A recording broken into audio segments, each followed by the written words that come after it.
This is My Child Will Thrive, and I'm your host, Tara Hunkin, nutritional therapy practitioner, certified GAPS practitioner, restorative wellness practitioner, and mother. I'm thrilled to share with you the latest information, tips, resources, and tools to help you on the path to recovery for your child with ADHD, autism, sensory processing disorder, or learning disabilities. My own experiences with my daughter, combined with as much training as I can get my hands on, research I can dig into, and conferences I can attend, have helped me to develop systems and tools for parents like you who feel overwhelmed trying to help their children. So sit back as I share another great topic to help you on your journey. A quick disclaimer before we get started. My Child Will Thrive is not a substitute for working with a qualified healthcare practitioner. The information provided on this podcast is not intended to diagnose or treat your child. Please consult your healthcare practitioner before implementing any information or treatments that you have learned about on this podcast. There are many gifted, passionate, and knowledgeable practitioners with hundreds, if not thousands, of hours of study and clinical experience available to help guide you. Part of our goal is to give you the knowledge and tools you'll need to effectively advocate for your child so that you don't blindly implement each new treatment that comes along. No one knows your child better than you. No one knows your child's history like you do or can better judge what is normal or abnormal for your child. The greatest success in recovery comes from the parent being informed and asking the right questions and making the best decisions for their child in coordination with a team of qualified practitioners in different areas of specialty. Today's podcast is sponsored by the Autism, ADHD, and Sensory Processing Disorder Summit. In order to learn more about the summit and to sign up for free, please go to www.mychildwillthrive.com/summit.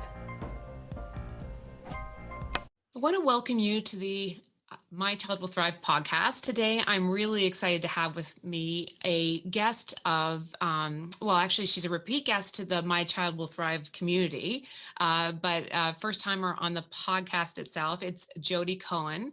Jodi is a best-selling author, an award-winning journalist, a functional practitioner, and founder of Vibrant Blue Oils, my favorite oils that are out there. And she's combined her training in nutritional therapy and aromatherapy to create a unique proprietary blend of organic and wild-crafted essential oils. She's helped over 50,000 clients heal from brain-related challenges, including anxiety, insomnia, and autoimmunity. For the past 10 years, she's lectured at wellness centers, conferences, and corporations on brain health, essential oils, stress, and detoxification. She's been seen in the New York Times, Wellness Mama, Elephant Journal, and numerous publications, and her website, vibrantblueoils.com, is visited by over 300,000 natural health seekers every year. And she's rapidly become a top resource for essential oils education on the internet today. And today, actually, we are celebrating the launch of her new book. So Jodi, and there it is. Yeah. So Jodi, can you tell us, well, first of all, welcome. And I want to start off, we're going to talk about a whole bunch of things, essential oils, but tell us, obviously, first, the name of your book, why you wrote your book, and we'll start right off. For anybody that wants to find it, where are they going to be able to find it today? Because it actually goes, your book baby goes out into the world today. So we're here to celebrate that today. Yeah, it's essential oils to boost the brain and heal the body. The easiest way to get it and actually grab a gift while you're at it is to go to boostthebrainbook.com/gift. And just enter your email address. We'll give you a really detailed download of some of the things we're going to talk about today. And then it will direct you to easy book links. Yeah, so that's great. I wanted to get that out of the way right from the beginning because I didn't want anybody that didn't have a chance to listen to the entire episode not hear about the fact that you have a book. And one of the reasons why I wanted you to have you on is, one, because you are my go-to resource itself for essential oils. My whole family has their little blue bottles all around the house. We use them all the time because they are my favorite in so many different ways for so many reasons. But also I am a huge book lover, as I was just talking to you before we started to record today. And I really think there's nothing better than a book as a resource to have when you want to learn about a particular topic. I mean, obviously I have a website, I host summits, but I absolutely love books. So I couldn't be more thrilled that you've taken all this knowledge and distilled it into a resource for the parents and practitioners that are listening today. Yeah, thank you. No, I do too. I like earmark books. I highlight, and I really tried to organize it in a way. I have found from working with oils for like almost 2 decades that there are really 5 things that are kind of challenging with most people. Anyone who has health issues, anyone whose kids have health issues, it's usually there are 5 underlying factors that seem to be out of balance with most of us. And oils happen to be really well suited to return those factors to balance. And so that's what I really wanted to share and make sure people, if one of them like stress, or sleep kind of hits home, you can go to that section and focus there, Yeah, that it's start with the great. low-hanging fruit. I was lucky enough to get an advanced copy through digitally, so I have had a chance to, and you have broken it down to really easy step by step sort of breakdown of how you can go about supporting yourself. But we want to talk today about essential oils for resilience, which I think is an incredibly good topic right now. As parents, and especially parents of kids that might be struggling, resilience is something that we have to muster, our kids have to muster on a daily basis. And obviously, in the times that we're living in right now, it couldn't be more needed. Mhm. Resilience is something that we all are having to stretch ourselves to be resilient on a day in, day out basis. So let's start by talking about what you mean. So when we talk about essential oils for Yeah. resilience, what does that mean to you? Yeah, basically, I went through. Well, I'll just share. I have 2 children. My daughter Carly is 16. My son Max would have been 15, March 8th, but he was killed in a car accident 2 years ago at the age of 12, rather unexpectedly. And there were other boys in the car, and there was a lot of insanity in the aftermath, which involved attorneys. And my dad wound up passing away 6 months later and was in hospice. And while I was sitting with him, saying goodbye, one of the attorneys called. And what I hadn't known about attorneys at that time, especially personal injury attorneys, is that they do this interesting thing where they try to force you into a horrible state of fear and then ask you to make a decision in that state. And I was so flooded, I couldn't do it. I hung up on the attorney, focused on my dad. And it was the house I grew up in. And I'm prone to anxiety anyway. And this was just too much. So I didn't even feel like I could drive. I went for a walk in the woods where I used to walk when I was a kid, just to calm myself down. And I have a oil that's called parasympathetic, that what it does is it helps you shift your nervous system into kind of the safety gauge where you don't feel like you're in danger. And as I was walking, and trying to kind of think through this situation that had been positioned as black and white, I realized, wait a minute, I need more information. Like, how could I make a decision right now? Like, I need to know this, I need to understand this, and this could be a possibility. And the more I walked and the more I felt safe, the more it was like I could access kind of my problem solving and my ability to kind of see things more clearly. And I suddenly realized, like, wait a minute, there's absolutely no need to decide this today. And I need more information. And maybe this attorney isn't even the right fit. Like, who calls someone when they're with their dying father? And it was almost like I went from kind of back to the wall, completely disempowered and overwhelmed, to feeling empowered and having options. And it was really profound because I realized in that moment, it didn't change the situation, didn't bring my son back, didn't make the legal challenge go away. It just gave me that safety gauge, that gear shift into kind of my best self to be able to make different choices. And that's what I really want to share with people, because my son Max was that kid. You know, he was a total sensory seeker. He had no impulse control. He was completely ADD. He was super sensitive to different foods. And, you know, I would spend a lot of time making healthy food that he sometimes wouldn't even eat. It was really exhausting to have the kid that got up at 5 in the morning and was nonstop all day. And, you know, there were definitely times when I don't think I was my best self, because for whatever reason, I was trying to get something else done and he needed me. And instead of, you know, kind of dropping what I was doing and leaning in and giving him all my attention, I tried to do both. And I just always kind of felt like I wasn't really doing the best. You know, it's kind of like I was half-assing everything in a way. And now that I've kind of realized, you know, that you basically have the power to gear shift your response to stress, I like the way I navigate life a lot better. And I really wish I had known that when he was alive. I really feel like I could have kind of felt better about myself and the way I navigated things. And so that's what I'm really hoping to share today. And oils are a really easy way to do it. There are many ways to do it. That gift I mentioned, boostthebrainbook.com/gift. There are 25 ways to do it, but basically the crux of this, and your audience probably knows this, your nervous system, your autonomic nervous system controls your automatic functions. It's your operating system. It controls your heart rate, your breathing, your digestion, your detoxification. It's super critical in healing because it allocates resources differently depending on kind of how safe you are.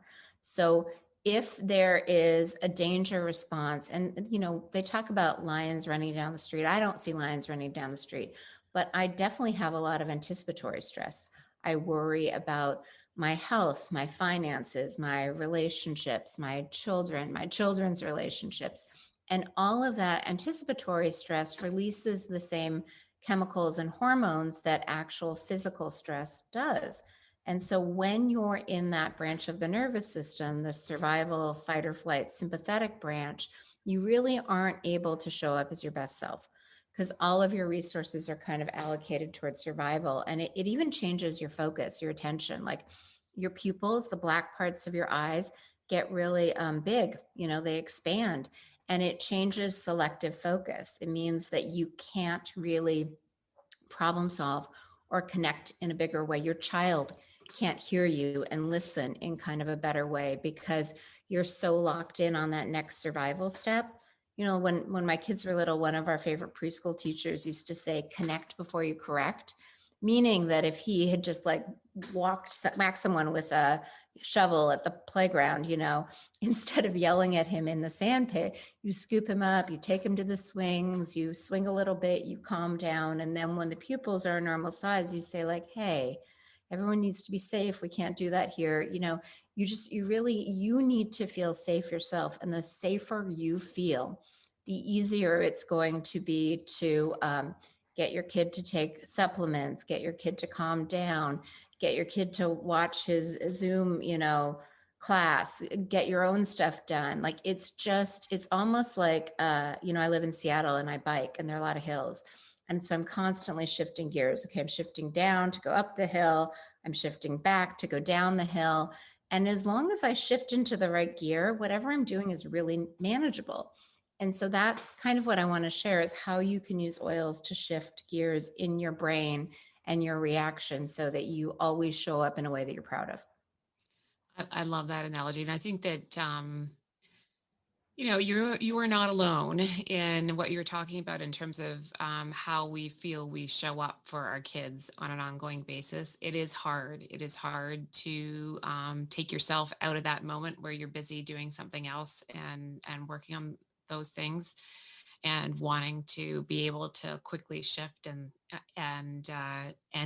help them when they need help the most, as opposed to, you know, we all have our have a point of patience, and often we run out of it really quickly. And I think right now we are all suffering from that because there is a lack of, you know, you talk about safety's the feeling of safety is really been taken away from pretty much everyone, and especially our kids who really don't cope well with change to begin with. Right now we can't really plan for anything, which is really making life stressful for them. And in turn for us as well. So I think we need every tool we can possibly get our hands on right now to help us with that down regulation and bring us more into that feeling of safety as we can right now. One of the things you talk about in the book is, one of the reasons why I like it is that it's very well researched, and I know that you love to research and pull the research out.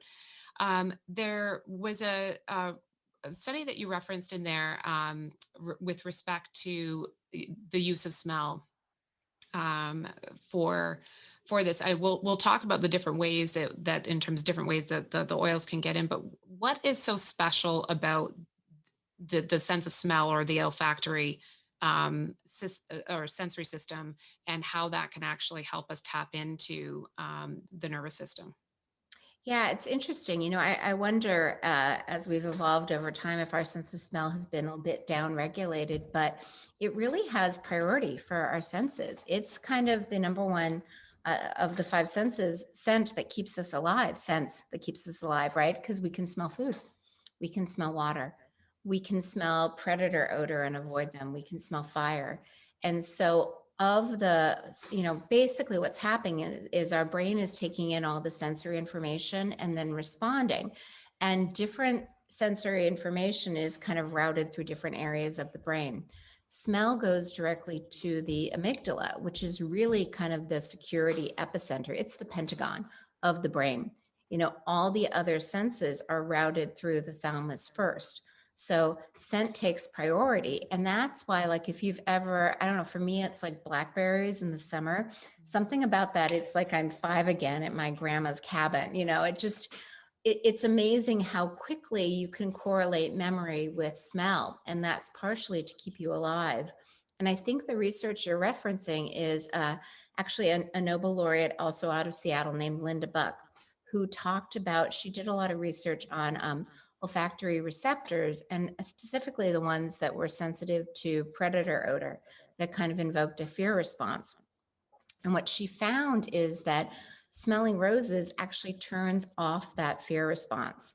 So that idea of stopping to smell the roses, it has a lot of merit and research to back it up. So in your own life, if you're feeling overwhelmed, smelling a flower, smelling a rose, if you have rose oil, smelling it, I find applying it over the heart is a really kind of it's kind of a lovely ritual that always makes me feel calm. It was my go-to for grief.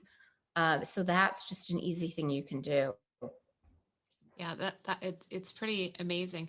You also explain the relevance or the importance of the olfactory epithelium as well in the book. Can you talk a bit about that as well? Yeah.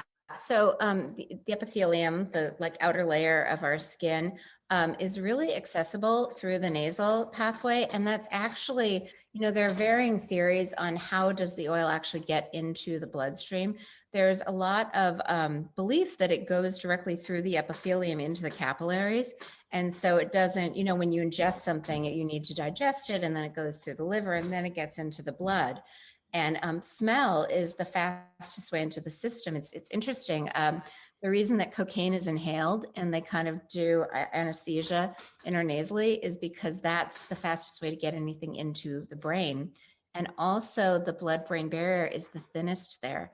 So things, it's like the security system is a little bit less rigorous in that area. So things can pass into the brain more quickly. Yeah, that is really interesting, and also I think can it's also one of the reasons why oils are it's such a beautiful thing for parents is because we're always struggling to find the things that we can use very easily, and they're very non-invasive.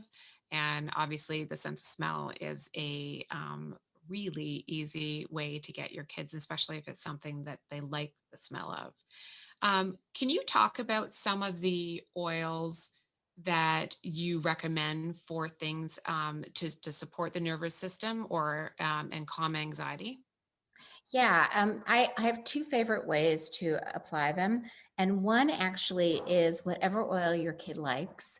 Max loved orange. Citrus oils have a lot of research that they're really calming and help with kind of focus. So anything your kid likes, if they like lemon, lemon's great for cleaning Sharpie off of anything. Also, grapefruit is a good one. Any of the oranges, bergamot and neroli have a lot of research. They're also more expensive. Basic orange is usually less than $10, and most kids like it. But here's a cool thing, especially for anxiety. So there's a whole branch of chiropractic known as functional neurology, where they're kind of looking at different hemispheres of the brain and how to activate or sedate different areas. So functional neurologist Titus Chu taught me that if you're having an anxiety attack, or your kid is, that is your right forehead, your right frontal lobe that's overactive. And so the way he calms it is smelling anything through the left nostril, because then the left nostril goes directly to the left forehead. You stimulate that area by smelling, balance the two hemispheres, and the anxiety attack goes away. And as someone who's prone to anxiety, I can tell you from personal experience, it's amazing. It works really quickly. And, any remedy that you use is additive and cumulative. Like if you're exercising, maybe you can start with 1 mile, you work up to 2, it keeps building. The more you do this, the less likely you are to suffer from anxiety attacks. So Wow. that's my favorite, because it's oil. Any oil you have in your house is good. That, yeah, well, so favorite for lots of different reasons. Non-invasive helps to rebalance the brain, and also you can use whatever they like, which is, there aren't too many things that we do for our kids that fill all those buckets. So that's a really great trick. And as people who are listening know, I'm a very big fan of functional neurology, and so that's always great to hear another option for them. One of the things actually I do want to bring up is, I know that you've told me this before because we've had conversations before, is one of the things you've done in the book is, although I am a huge fan of your actual oils that you can purchase, but one of the things you've done, because of frustrations of not being able to make them available to everywhere around the world and everything else, and getting lots of requests, is that you are opening up the back end of what you do to create these amazing oil blends that you have. Can you tell us a little bit about what's in the book about oil blends and what you're sharing? Yeah, I basically give away the recipes so that if you're affiliated with an oil company and you love their products, you can make it yourself. I'm really trying to meet people where they're at. I've come to realize we went to a big raspberry farm this summer and decided to make jam. And it's March and it's still in my freezer because I don't need that much. But I know I have tons of friends who are huge do-it-themselvers and they love it. And that's fantastic. And now in the future, when I go through my supply, in 7 years or whatever it runs out, I'll probably buy jam from the supermarket because I'm not really a do-it-yourselfer. So my goal is really, if you like to mix your own oils and you have some in the house, fantastic. Here's the recipes. If you're worried about doing it wrong, or you just want someone to do it for you, you can buy it from me. I just, everyone gets to kind of show up as their best self. But the big one that I've never shared before is what I call our parasympathetic oil. And I'll explain why it works and then what it is. So we talked about the two branches of the autonomic nervous system, the sympathetic fight or flight and the parasympathetic rest and digest. And the on-off switch, the gear shift between these two states, is your vagus nerve. It's the longest nerve in the body that most people have never heard of. Quick anatomy lesson: starts at the back of the head, splits, and is most accessible right behind the ear on that mastoid bone. It then winds through the throat, the mouth, the heart, the lungs, the gallbladder, the liver, the kidneys, the large intestine and small intestine. It's really the information highway between the gut and the brain. And it kind of turns on the whole digestive cascade, the moving walkway to keep things going, motility. But what's interesting is at any point where the vagus nerve travels, you can basically activate it, stimulate it to shift into parasympathetic. This is why deep breathing is great. Coffee enemas are great. Datis Karazian talks about splashing your face with freezing water, gagging yourself with a tongue depressor. All of these things work, but compliance is challenging. It's like trying to get your kid to eat kale. What recipe is they, actually going to eat? But here's what's cool.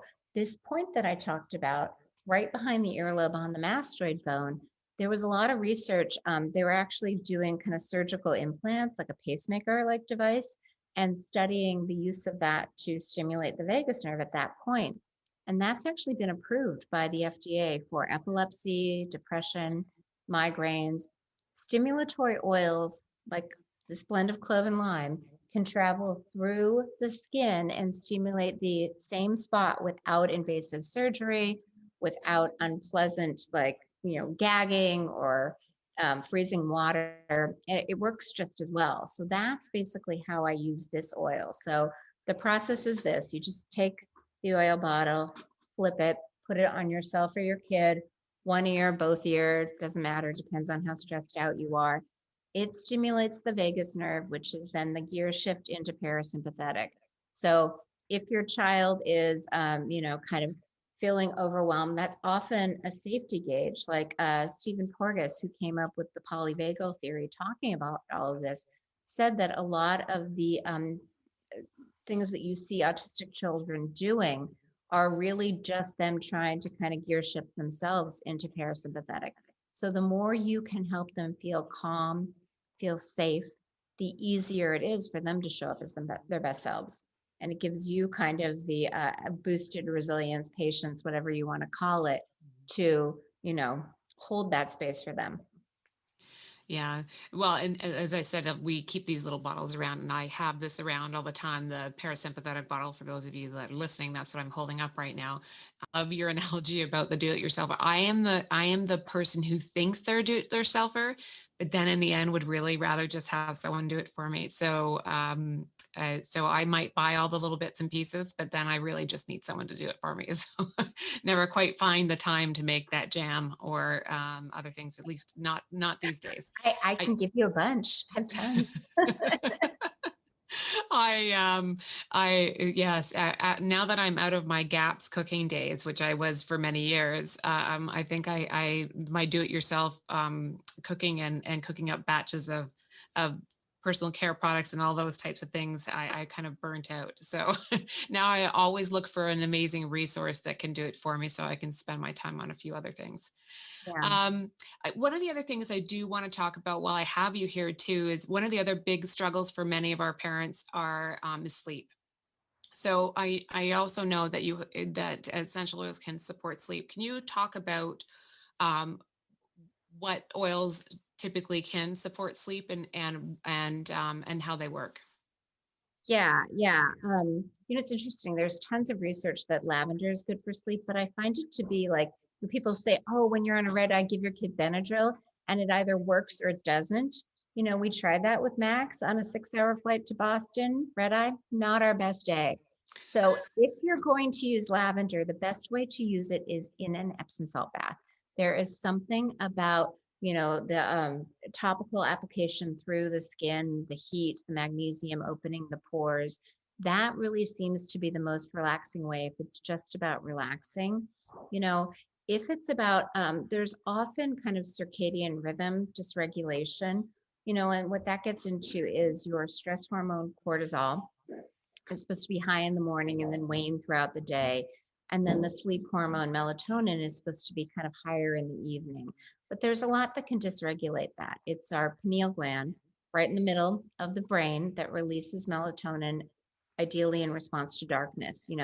Sometimes artificial light, sometimes environmental toxins like aluminum, glyphosate, fluoride in the water can throw that off. So we have an oil that I call circadian rhythm that you can apply. It's really interesting. This spot on the skin right above the ears is really good for getting into the brain. Whatever you're using, if it's kind of a transdermal melatonin or oil, top of the head, back of the head, and above the ears, or if you have a little, just put it on a cotton ball in their pillowcase. And I give that recipe in the book. But what's interesting that I found about oils is a lot of the research actually looks at blends, because when you combine them, you get something different. Most people know, like, oh, peppermint for energy, oh, frankincense for wounds, oh, lavender for everything. And that's true. It does, lemon oil does work really well for Sharpies all by itself. But sometimes when you combine them, it almost enhances and brings out different aspects and makes them work better. And so that's what I really try to focus on. Yeah, actually, there's a good part in the book where you do talk about the synergistic impact of using the different oils, which is really interesting and important thing to note because it's not unlike, as nutritionists, you and I, when we talk about, you can't, a nutrient in isolation is not typically very impactful. It has to be with particular cofactors and other things. So it makes sense to me that when it comes to essential oils, that you can have those kinds of synergistic impacts. So that's also amazing that comes up in the book. And because you have formulated these blends, and now that you are giving away your recipes in the book for the blends, it saves us all a lot of time and energy trying to figure out which ones of these oils we should be putting together for certain results. Yeah, and Terry Walls was kind enough to write the foreword, and she uses oils, and she also, her protocol is amazing. It's really, drawing on plants for kind of the flavonoid purposes of healing the gut. And one thing she said is that she allows for oils and different herbs and different teas because she really encourages people to have a diverse, plant diet of like 200 different plants a year.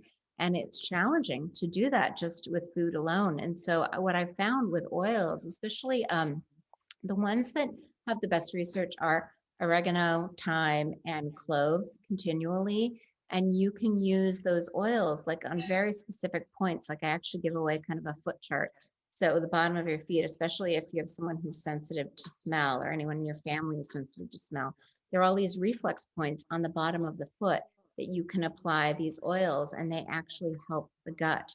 It's almost like, having a probiotic boost along with what else you're doing.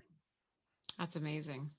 Well, I am so happy that you were able to take the time to be with us again today, because we've been fortunate enough to have you around a number of times in the community over the years.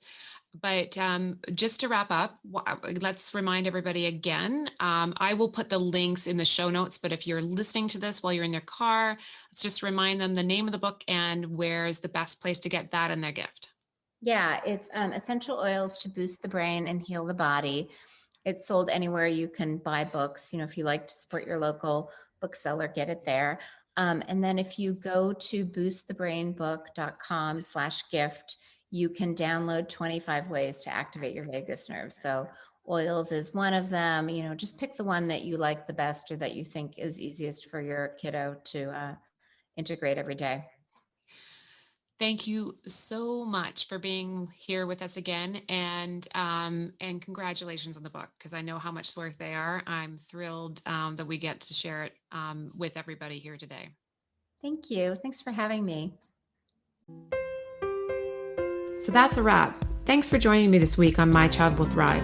I'm so passionate about giving you the tools and information you need to help your child recover. And as they say, it takes a village, so join us in the My Child Will Thrive Village Facebook group, where you can meet like-minded parents and stay up to date on everything we have going on at My Child Will Thrive. This is Tara Hunkin, and I'll catch you on the next podcast or over at mychildwillthrive.com.